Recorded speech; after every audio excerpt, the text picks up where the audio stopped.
श्री स्वामी समर्थ. स्वागत आहे तुमचे सर्वांचे माझ्या या YouTube चॅनलवरती. मी जान्हवी गावडे. माझ्या या दुसऱ्या व्लॉग मध्ये मी आज दाखवणार आहे तुम्हाला काळ्या मुगाची रसाभाजी कशी बनवतात. चला तर मग बनवूया काळ्या मुगाची रसाभाजी.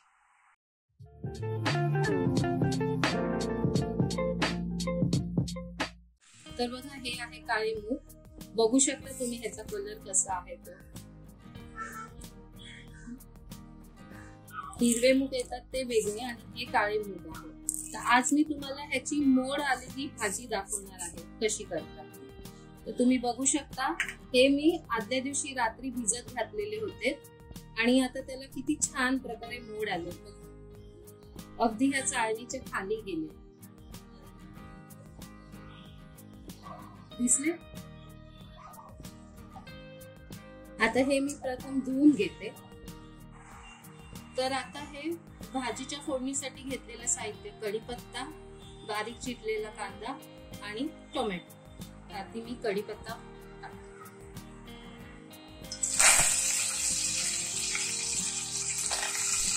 आता हा कांदा घालते.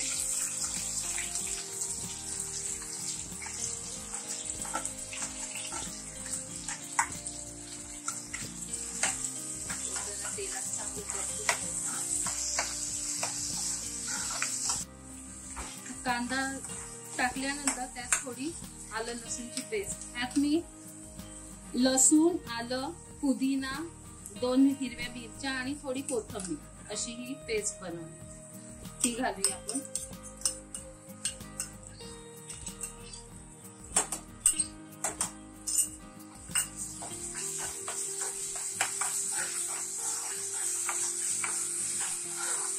आता हा टोमॅटो घालू.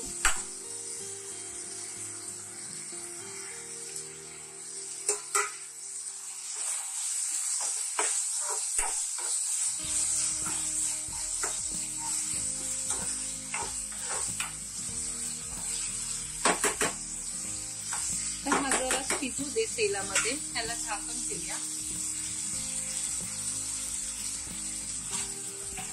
याच्यावर हे झाकण ठेवते, थोड्या तेलामध्ये शिजू दे.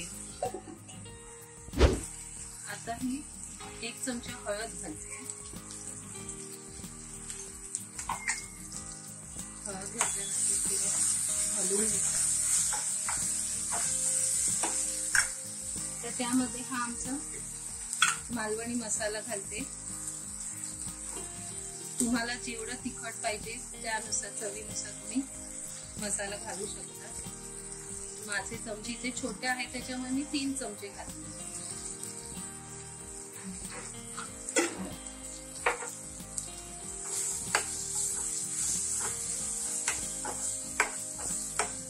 हे चांगलं तेलात परतून घेतल्यानंतर मसाला,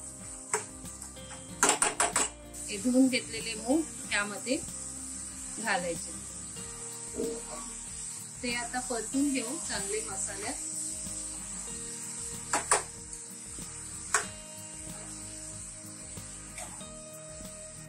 आता हे परतले, ह्यामध्ये पाणी घालते आणि शिजायला ठेवते.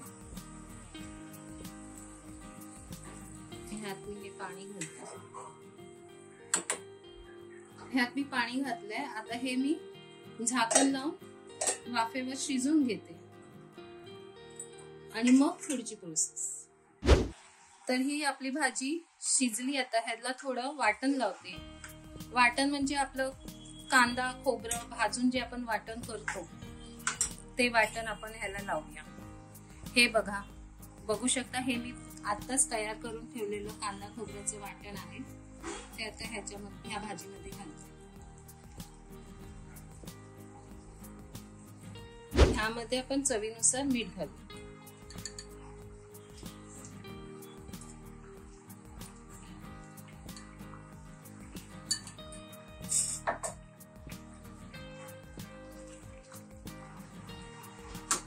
आता ही 5 मिनिटं शिजू दे. तर बघू शकता, ही आपली भाजी आता तयार आहे. खूप छान सुगंध येतो आहे. तर अशा प्रकारे ही आपली काळ्या मुगाची भाजी तयार आहे. तर तुम्हाला ही काळ्या मुगाची रसा भाजी कशी वाटली हे मला कमेंट मध्ये सांगा। आणि हा व्हिडिओ जर तुम्हाला आवडला असेल तर लाईक शेअर करा आणि माझ्या चॅनलला सबस्क्राईब करा।